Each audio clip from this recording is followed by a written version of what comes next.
So a lot of people have been asking us, why are you starting a school? And our Yep, journey, every day, all the time. our journey really starts with you. So why don't you tell us your experience? Yeah, I mean, it starts really about 10 years ago. And if you had told us at the time that we'd be thinking about starting a school, we would have been like, what are you talking about?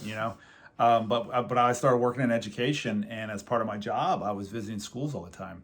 And so it was mostly your kind of typical schools, but every once in a while I'd go to a school that was just super different and seemed to break all the rules of what I thought of as school. I never really thought about why we do school the way we do it until I started seeing these other types of schools. And then I started wondering, yeah, why do we actually like do all these things that we think of as school? Why do we break up kids by age, and why do we have 45-minute periods that end up with a bell? And why don't we go outside more? All these things are questions that started popping in my head. And at the same time, our kids were starting to come up to school age. So I'm wondering, is this the right type of school for them to go into? Yeah, we noticed it. Our kids went off to kindergarten. They were very excited. They were very curious. And as the years marched by, that seemed to completely go away. They seemed to be not even very interested in talking about school. And that was very hard for us to see. Yeah, they start so curious and they love to talk about school. And then you see that light start to go out of their eyes a little bit in terms of interest in schooling. And they start thinking schooling as this negative place. They start to think of learning as a negative thing. Mm-hmm. And that's what really, I think, bothered us was what we knew that for them to reach their potential, having a love of learning was such a key ingredient to that, to want to explore the world and go out there and learn new things. And the place we were sending them to school was extinguishing that very thing that we thought was so important. And so we really felt like, man, we got to do something. Okay, so how do you think Acton is going to help with doing that?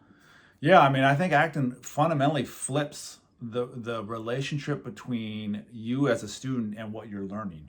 So when I think about me going to traditional school, somebody else was telling me what I was learning. It was, set by somebody else. I was being educated by them. That's the goal of those schools.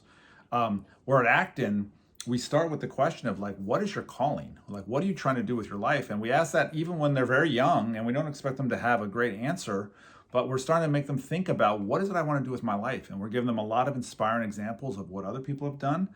And then they're setting goals, and their education is in service of trying to do whatever it is that they want to do with their life.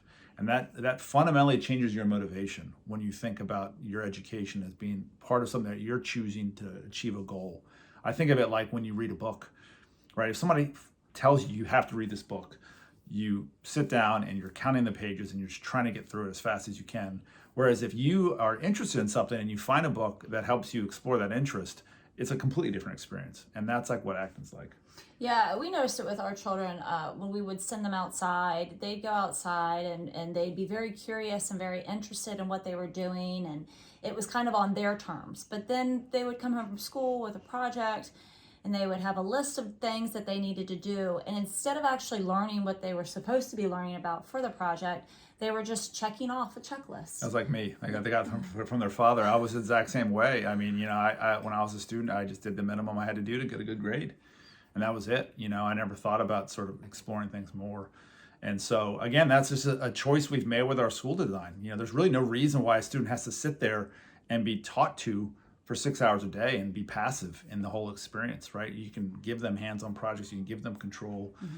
And so really our goal with starting the school is that we create a place where students come in as very curious kindergartners, and then when they leave, when they're 18 years old, they're more curious than when they came in.